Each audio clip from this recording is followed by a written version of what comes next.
for episode 7 of our Law in Life series. Today we're going to be talking about buyer's agents and why would we use one. I'd like to start by acknowledging the Darkin young people, the traditional owners of the land on which we meet today, and acknowledging their elders past, present and emerging. So I'm very excited today by my panel I'm joined by. I'd like to start with you, John, introducing John Pigeon. John is the Director and Head Property Coach at Solvair and also Envisage Property.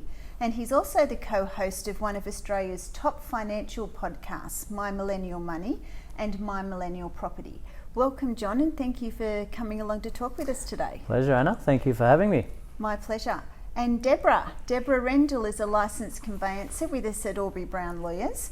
She is a part of our property team, and Deborah works closely with clients to help them navigate property, whether it's buying their first home, an investment property, downsizing and everything else that comes in between.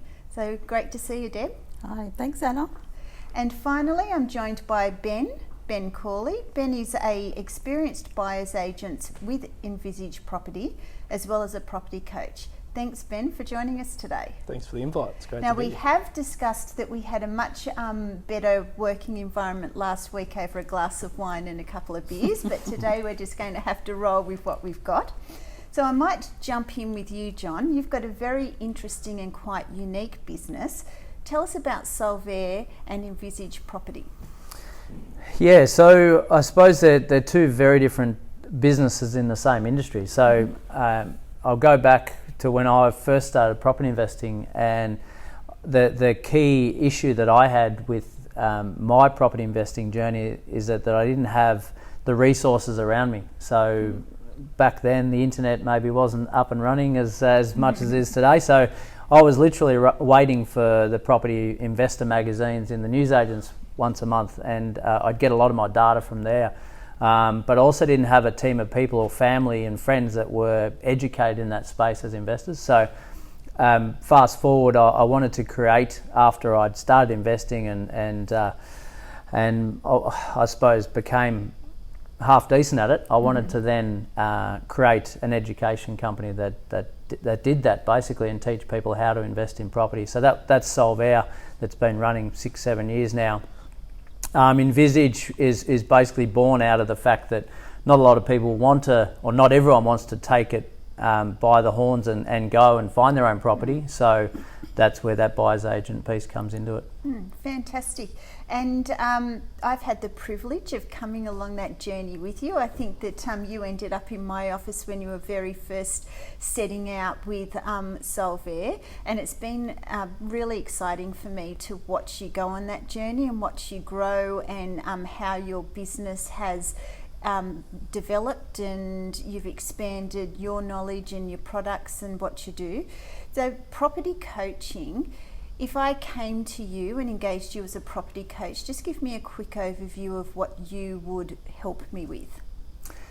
Yeah, so I suppose it gets right down to the basics of understanding what people want in their life financially.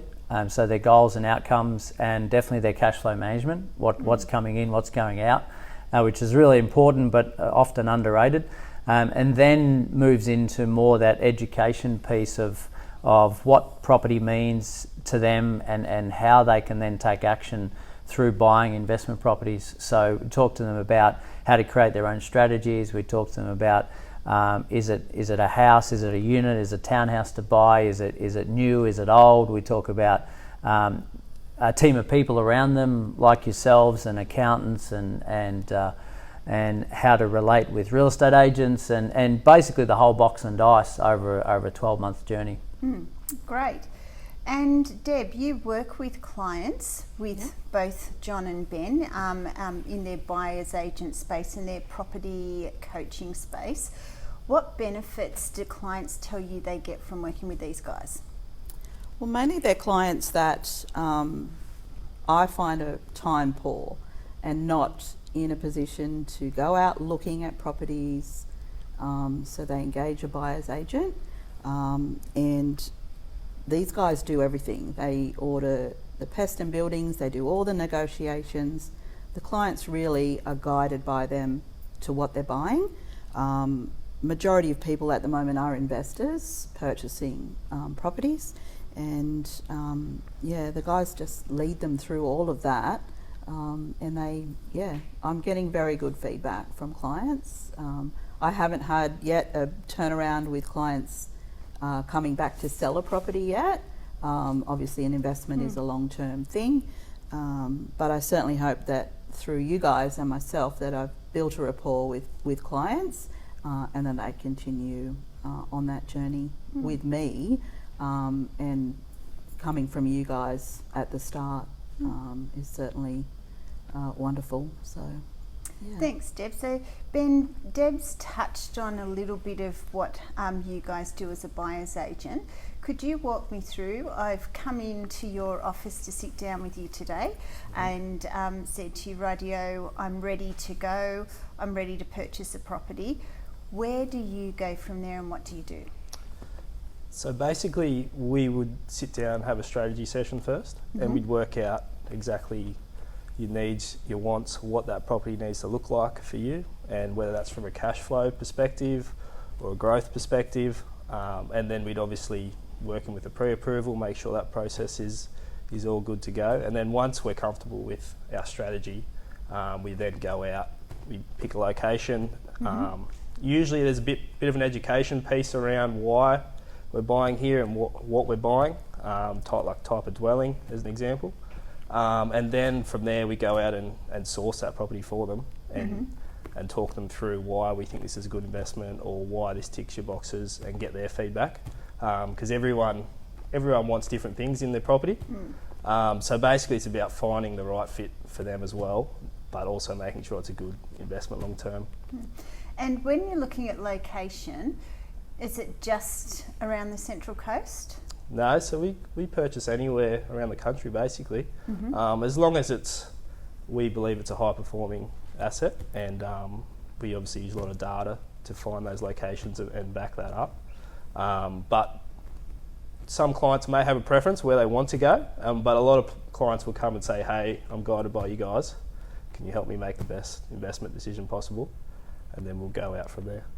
So it's not like the television shows where they go and see a couple of houses and then a mystery house and then miraculously here we are? No, it's not like that. Yeah. Do the clients always inspect the house, or are there times when clients will just buy the property based on the numbers? Yeah, so almost majority don't actually inspect our house. Me and Deb and I actually did one yesterday where the client's on a holiday in New Zealand, and she literally signed contracts and everything while she was over there. She obviously, we worked out that strategy and the property ticked all the boxes she needed, and we did a video walkthrough for her and things like that. But she hasn't seen the property, and she probably won't see it until it settles. It really comes down to someone's risk profile, doesn't it? Like a lot of investors are better off not seeing it because they then become emotionally involved in the process and can say, well, I wouldn't live there, but we've got to remove that emotion aspect. Yeah, so for rental purposes, remove that emotion. You're going to put a tenant in there as an investment. They don't really need to see it, do they? No. No. Do you have clients come to you who want help buying their home that they want to live in? We do. I suppose our passion for educating and creating strategies is the exciting part for us. So a lot of that doesn't need to be as evident when you're buying your own home to live in. But we do offer that as a service. But I suppose people generally come to us because they want strategy around building a portfolio through investing. Fantastic.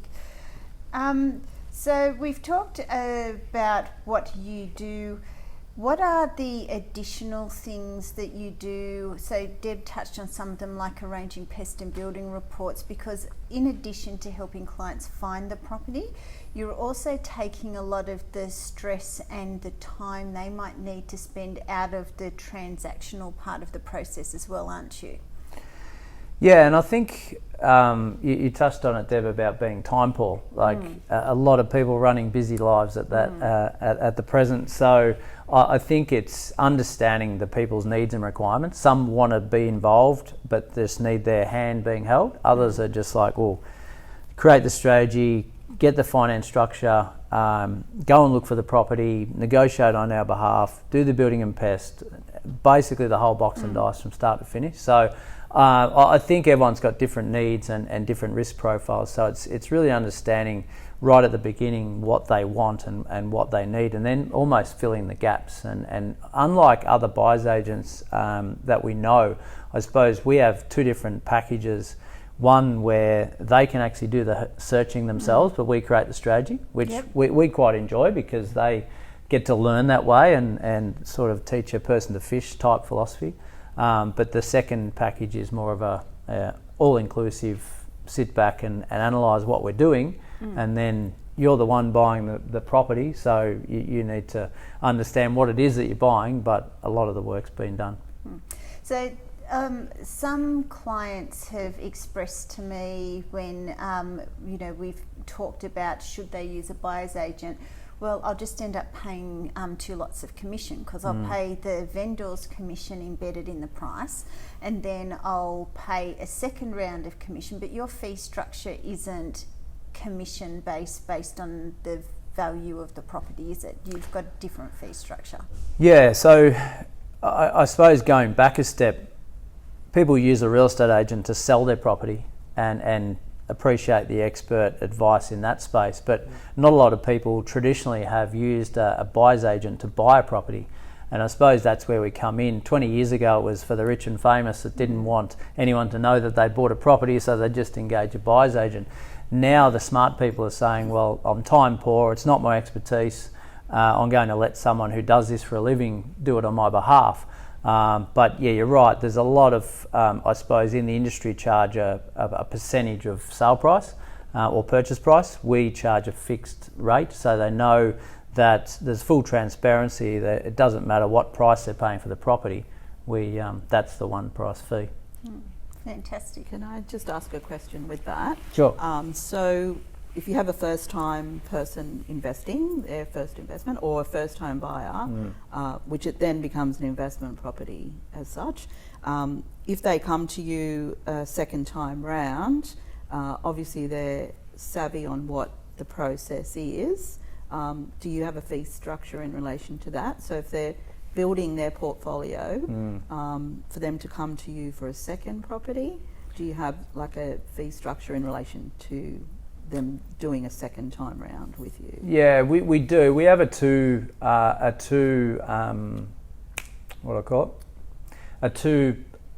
purchase package. Yep. But we're also realising that yes, we know the person, we know their strategy, or we know their goals and what they're wanting to achieve. There's still the same amount of work that needs to be put into it. So it depends. Like someone might start off with package 2, and then their second purchase with us might be package 1 because they've learnt the process. So that's where we've got the ability to pivot left or right with the client over the journey. And we've had a lot, haven't we, been in the last sort of 6 to 12 months that have come back for a second dose because the property markets around the country have been pretty kind to us. So they've come back and said, let's do this again. And they get a good result. I can imagine from now on you'll have repeat clients coming back to do it, to buy a second investment property. Yeah, and I think without being sort of too much time relative, it's at the minute the last few years have been pretty kind from a growth point of view. So it's almost in a lot of cases around the country we've had beginner's luck. It's like we've bought a property, it's gone up in value. How easy is this? It's now a really important time in the next 6 to 12 months that we just don't pull that equity out and go and blow it on something because we didn't have the knowledge. And I think that going back to that package 1 is perfect for someone like myself. When I was first investing, I loved property, I loved looking for property, but I just needed someone beside me that I could say, hey, what are your thoughts on this? Hey, I found this property, can you check this? Just to give me a bit of guidance, I guess, to make the best investment moving forward. Where I was sort of screaming for someone like that when I was 18, 19, and I was just looking through realestate.com saying, this one looks good, this one looks good. But to have someone in my corner to be able to say, nah, steer away from that one because of A, B and C, or no, let's go on this one and only go to this price because that's what it's worth. Not just because the agent's saying it's worth this much, it's actually only worth this much. So having that expert guidance, I guess, is an amazing opportunity, I think. And Deb, when you're working with the clients on the conveyancing part of the process, there are quite a few different things that can come up for either a owner, occupier, purchaser or an investor, in addition to just looking at the contract itself. What other types of things do you advise your clients on? Rentals. So a lot of these properties that are coming through from Envisage either already have a tenant in place or they're going to put a tenant into the property. So it's having that discussion with clients as well. Generally, the guys have already done that and they've already got in place, a managing agent, etc. But if there is a lease in place, we certainly, that carries on. They can change managing agents, just things like that. But, and there are some changes ahead in relation to stamp duty and the way that people can elect to pay stamp duty, aren't there? Yes, there are. So that will come in January. That is for first home buyers up to $1,050,000, I think it is. Okay, nice honestly, Anna, Nice not really across all of it just yet, because it's only just came in 2 weeks ago. It was passed in Parliament. It will be available only to first home buyers to just over $1 million. They'll assess the amount that you've purchased for and what your stamp duty will be, and then you can pay that each year, I understand, as a property tax. And the Revenue New South Wales will calculate what your tax is going to be each year for you to pay. We actually did a case study on that a few weeks ago, and we worked out on $1 million property is probably beneficial if you're going to hold it for 10 years or more, to take that option of no stamp duty, knowing that over the long journey. But if it's a 3 or 4 year hold only, then it's a different conversation, isn't That's it? correct, because you would have to pay out at settlement at the other end. If you sell the property, you're going to have to pay what you owe back. And it's interesting because, as you and I both know, over the last 5 years particularly, there has been so much change in the way stamp duty and land tax is assessed. And one of the things that is very technical is identifying whether purchasers are foreign residents for the purpose of stamp duty and land tax, because it's applied differently, they're assessed differently, and if they fall within that definition, then they've got to pay surcharges and additional costs. So that area has become far more technical than it used to be 10 years ago, and I know that we do a lot more work with clients around that. So just quickly, what sort of properties do you buy for clients, and how do you source them? Where do the properties come from? Yeah, so interesting questions. I think first of all, I've always been told land goes up, building value goes down.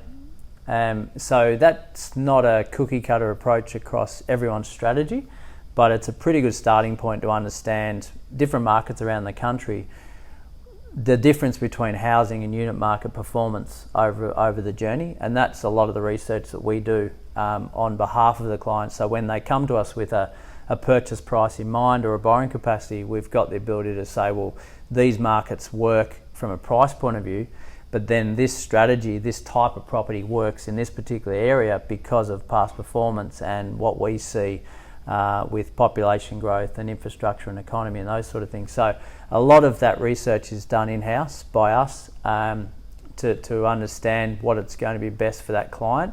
And I think that's the beauty of having the ability to invest across different states of Australia is if we're just a buyer's agent here locally on the Central Coast, we don't get a feel for what everything else is doing. So it's not relative to the price you're paying, if that makes sense. So how we access those properties is our job as relationship managers with agents, trying to secure off-market properties, which has been pretty popular with us in the last few years. But I think the relationship with agents is really key. Would you agree, Ben? Yeah, absolutely. they have the access to properties coming up, so it's crucial to be front of mind for them. And we have lots of agents that we've worked with over the years that know what we look for in a property, and when that comes up, a lot of the time we're the first people they call and say, hey, I've got this available, have you got any clients that would suit it? And sometimes we don't just purchase them off their word, so we check the price and we check the flood zones and all that due diligence as well before we then pass them on to a client. Yeah, fantastic. And my final question, we have moved from a very intense cycle in the property market where properties have been selling literally the day they hit the market. Prices have been increasing monthly on those properties and interest rates were very low. We're now entering a time where interest rates are normalising, in my experience, not going up but just normalising back to where I've experienced them to be most of my career. What advice do you have to people around buying in that market? Because I do sense that some people are holding back at the moment and a little bit skittish about what's going to come next. Yeah, another great question. I think if someone's listening to this in 6 months' time, this answer is not going to be appropriate. But I think, and we've spoken about it internally, is like this next 6 month period is an amazing time to get into real estate for a couple of reasons. One is because, as you mentioned, a lot of people sitting on the fence, scared about where interest rates are going, etc., which is also meaning that the demand of property is down, but the supply is also low.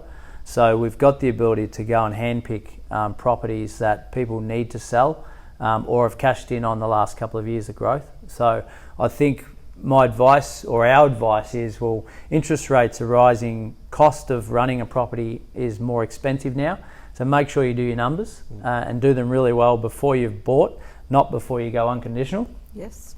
And then the second part of it is take action. I mean, if a lot of people before COVID, for example, sat on the fence through fear of what properties were going to do, because everyone in the media was saying property's going to plummet, property went up 30%, those that sat on the fence missed the market. So take action and understand your cash flow.